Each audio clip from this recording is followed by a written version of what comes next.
Hello everyone, welcome back to my channel beauty with brain channel पे आपको MSc के सभी सेमेस्टर की क्लासेस मिल जाएंगी with PDF book and PDF notes. So आज स्टार्ट करने वाले हैं हम फोर्थ सेमेस्टर एनवायरमेंटल केमिस्ट्री का topic which is acid rain. Most important topic है एंड इस वीडियो में ही आपका टॉपिक कवर हो जाएगा और आपको ये भी पता चलेगा कि एमएससी का जो परफेक्टली नोट्स होते हैं वो किस टाइप से होते हैं। आप देखोगे कि एक टॉपिक पे आपको कितना मेंशन करना होता है लॉन्ग टाइप के क्वेश्चन में, और ये क्वेश्चन आपका एग्जाम में मोस्ट इंपॉर्टेंटली आने वाला है। एनवायरमेंटल केमिस्ट्री की पीडीएफ नोट्स की बुक आपको डिस्क्रिप्शन में मिल जाएगी, सो आप चेकआउट कर सकते हो। पीडीएफ में आप बुक डाउनलोड कर लेना क्योंकि आपका टाइम भी सेव हो जाएगा, आपको नोट्स नहीं बनाने पड़ेंगे, वो मेरे नोट्स की ही पीडीएफ है। सेकंड वन इज बहुत कम मनी है, तो आपको बुक खरीदने में पैसे वेस्ट की जरूरत नहीं है। आज की वीडियो में हम शेयर करेंगे एसिड रेन का introduction, definition of acid rain, effect of acid rain and control measure of acid rain, यानी कि क्या एसिड रेन होती है and exact definition. Third one is की एसिड रेन के क्या क्या इफेक्ट हो सकते हैं and fourth one is acid rain को कैसे कंट्रोल किया जा सकता है। तो ये सभी हमारी हेडिंग्स हैं जो आपके इस टॉपिक को कंप्लीट करती हैं, ठीक है। तो इस टॉपिक से आपकी बहुत ज़्यादा हेल्प होगी। आप देखना कि एग्जैक्टली आपको एग्जाम में कैसे लिखना होता है। फोर्थ सेमेस्टर के एग्जाम होने वाले हैं तो आपको वीडियो कंप्लीट देखनी है। Introduction, acid rain is a rain or any other form of precipitation that is usually acidic, meaning that is possess evaluated level of hydrogen ions. Acid rain means आप समझ सकते हो क्या कोई फॉर्म होती है एसिड की जो प्रेसिपिटेशन फॉर्म में भी हो सकती है, एंड सीधे आप समझ सकते हो एसिड रेन मीन्स जो आपकी हाइड्रोजन आयन की कंसंट्रेशन को इंक्रीज कर देती है। It can have harmful effect on plant, aquatic animals and infrastructure, यानी कि एसिड रेन के जो है वो प्लांट्स पे एंड एनिमल्स पे, एक्वेटिक एनिमल्स पे एंड इंफ्रास्ट्रक्चर पे बहुत हार्मफुल इफेक्ट होते हैं। एसिड रेन आपकी बिल्डिंग्स को, आपके घर को एंड आपकी इमारतों को एंड एक्वेटिक एनिमल्स जो कि आपके पानी में रहते हैं, यानी कि सभी के लिए बहुत ज़्यादा हार्मफुल होती है। Then acid rain is caused by emission of sulphur dioxide and nitrogen oxide which react with water molecule in our atmosphere to provide acids, यानी कि जो एसिड रेन होती है वो आपकी sulphur dioxide and nitrogen oxide की वजह से होती है, जो कि वाटर मॉलिक्यूल के साथ रिएक्ट करके एटमॉस्फेयर में एसिड की कंसंट्रेशन को इंक्रीज कर देते हैं। ये क्वेश्चन आपसे वेरी शॉर्ट में भी आ सकता है कि एसिड रेन का सीधा मतलब है nitrogen oxide and sulphur dioxide. तो दो गैसेस आपको याद रखनी है कि ये एसिड रेन होती किसकी वजह से। Next one is some government had made effort since the 1970 to reduce the release of sulfur dioxide and nitrogen oxide into the atmosphere with positive result, यानी कि गवर्नमेंट 1970 से ही इस पे वर्क कर रही है कि कैसे एसिड रेन के इफेक्ट को कम किया जाए जिससे कि आपके जो भी हार्मफुल इफेक्ट्स हो रहे हैं वो ना हो या कम से कम हो। तो आप देख सकते हो काफ़ी टाइम से इस पे वर्क किया जा रहा है, बट येस अभी तक इसका कोई भी सॉल्यूशन नहीं मिला है। Next one is nitrogen oxide can also be produce naturally bye lightning stricken and sulphur dioxide is produced by volcanic evaporation, यानी कि जो नाइट्रोजन ऑक्साइड है वो आपकी नेचुरली लाइटनिंग के थ्रू एंड सल्फर डाइऑक्साइड आपकी ज्वालामुखी के थ्रू भी नेचुरली प्रोवाइड होती रहती हैं आपके एनवायरनमेंट में, ठीक है। अब आ जाते हैं नेक्स्ट पॉइंट पे जो कि है डायग्राम। आप सभी के लिए मैं काफ़ी ज़्यादा हार्डवर्क कर रही हूँ, तो प्लीज़ सपोर्ट करिए, वीडियोस को ज़्यादा से ज़्यादा शेयर करिए। आपको first semester, second semester, third semester, fourth semester सभी की बुक्स मेरे नोट्स पे की मिल जाएंगी एंड साथ ही साथ क्लासेस भी मिल जाएंगी। सो ये है प्रोसेस ऑफ एसिड रेन जो डायग्राम के थ्रू मैं आपको बता रही हूँ। आपको एग्जाम में सेम डायग्राम बनानी। ये है हाउसेज। अब आप यहाँ से देखोगे कि वाटर के थ्रू H2O जाता है, क्योंकि ये नीचे जो है वो मैंने वाटर शो किया हुआ है, ठीक है, H2O।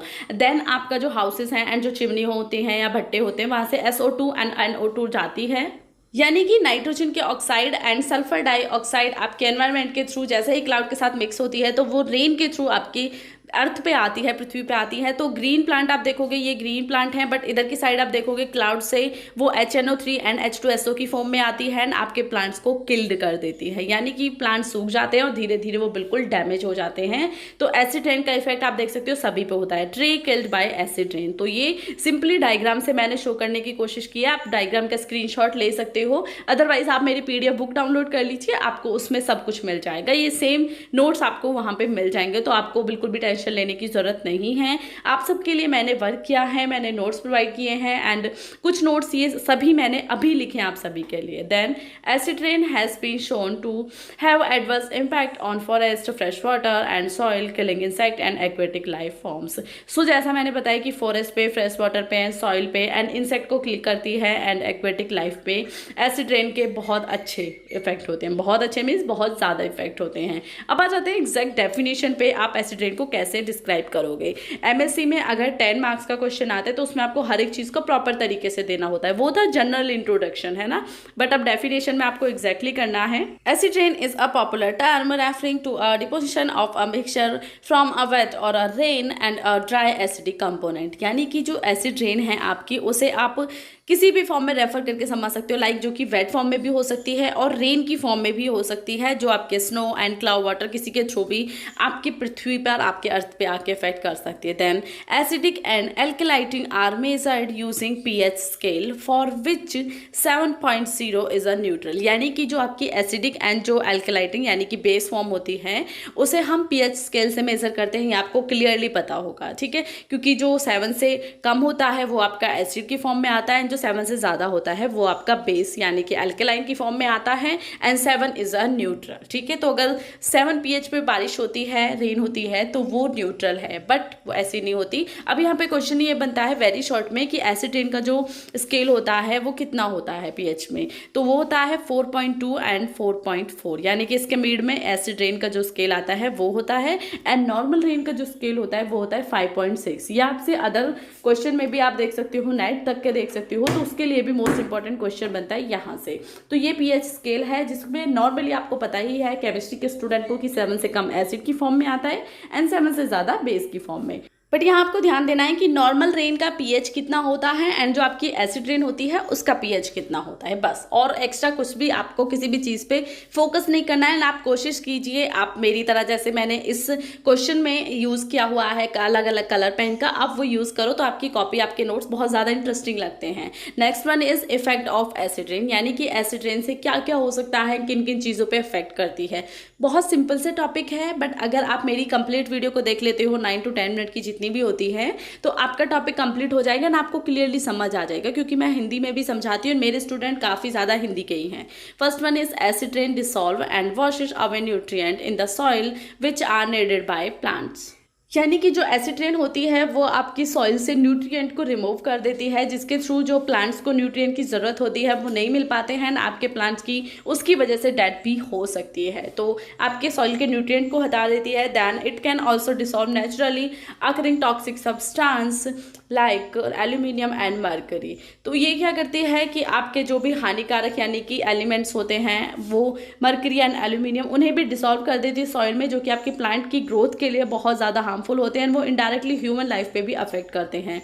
Second one is acid rain indirectly affects plant by removing nutrient from the soil in which they grow.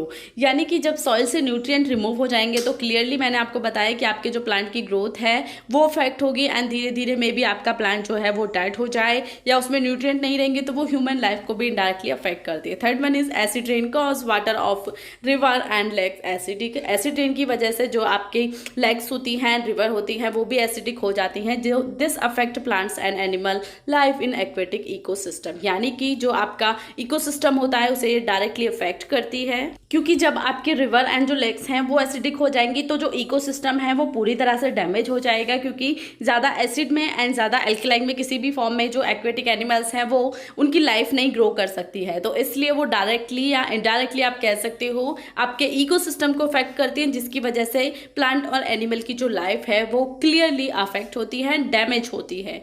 Fourth one is it's affect wild life. जैसा मैंने कहा कि वो डायरेक्टली या इनडायरेक्टली ह्यूमन को एंड वाइल्ड लाइफ को सीधे सीधे अफेक्ट करती है। Fifth one is acid rain has damaging effect on buildings, automobiles and other structure made of stones and metal. यानी कि जो आपकी एसिड रेन है वो आपकी बिल्डिंग्स को, ऑटोमोबाइल्स को भी अफेक्ट करती है। जो भी आपकी चीज़ें पत्थर से बनी हुई होती हैं उन पे एसिड रेन का बहुत गलत प्रभाव होता है, या वो हानिकारक होती है उनके लिए। अब आ जाते हैं नेक्स्ट हेडिंग पे, जो कि है control measure of acid rain. यानी कि एसिड रेन को कंट्रोल करने के लिए आप क्या क्या कर सकते हैं, क्या क्या करना चाहिए। हालांकि कंप्लीट वीडियो देखने के बाद आपको क्लियर हो गया होगा, बट फिर भी देख लेते हैं। Improvement in technologies and switching to clean combustion technology are highly essential. यानी कि जो टेक्नोलॉजीज हैं उनमें इंप्रूवमेंट की ज़रूरत है, जैसे कि आपका जब धुआं जाता है, जब चिमनियों से धुआं निकलता है तो वो डायरेक्टली इनडायरेक्टली हानिकारक जो भी हार्मफुल गैसेस होती हैं उन्हें आपके एनवायरनमेंट में डिसॉल्व डिसॉल्व करता है। एनवायरनमेंट में डिसॉल्व होने की वजह से वो वाटर मॉलिक्यूल है आपके एनवायरनमेंट की गैसेस के साथ रिएक्ट करके एनवायरनमेंट में एसिड रेन की फॉर्म में आते हैं ना, आपकी लाइफ को अफेक्ट करती है। Second one is coal with a lower sulphur content to describable to use in a thermal plants, यानी कि जो भी आपका coal and lower sulphur content है उन्हें कम से कम यूज़ किया जाए, यानी कि उनके यूज़ को बहुत एंड किया जाए जो चिमनियों में एंड भट्टों में यूज़ होता है वो। Third one is replacement of coal by natural gases, जैसा मैंने बताया अभी कि कोल का जो यूज़ हो रहा है उसे आपको रिप्लेस करना है अच्छी गैसेस से, जिससे कि जो ये प्रॉब्लम है वो कम हो सके। Then billions of dollar are spent in repairing the damage to buildings in Europe annually. Means billion of dollar spend किए जाते हैं बिल्डिंग की डैमेज को सही करने में यूरोप में। तो आप देख सकते हो अगर आप कुछ चीज़ों का ध्यान रखो तो एसिड रेन को नेचुरली कम करके हमारे जो खर्चे हैं, अभी ये सिचुएशन यूरोप में है बट इंडिया में भी बहुत जल्दी हो सकती है, हर जगह भी हो सकती है। तो आपको एसिड रेन को आप कम कर सकते हो कुछ चीज़ों का ध्यान रख के, जो मैंने आपको कंप्लीट वीडियो में शेयर कर दी है। सो आई होप ये वीडियो आप सबके लिए यूजफुल रही होगी। एनवायरमेंटल केमिस्ट्री एंड किसी भी सेमेस्टर के नोट्स आपको चाहिए तो आप वीडियो का डिस्क्रिप्शन चेकआउट कर लीजिएगा।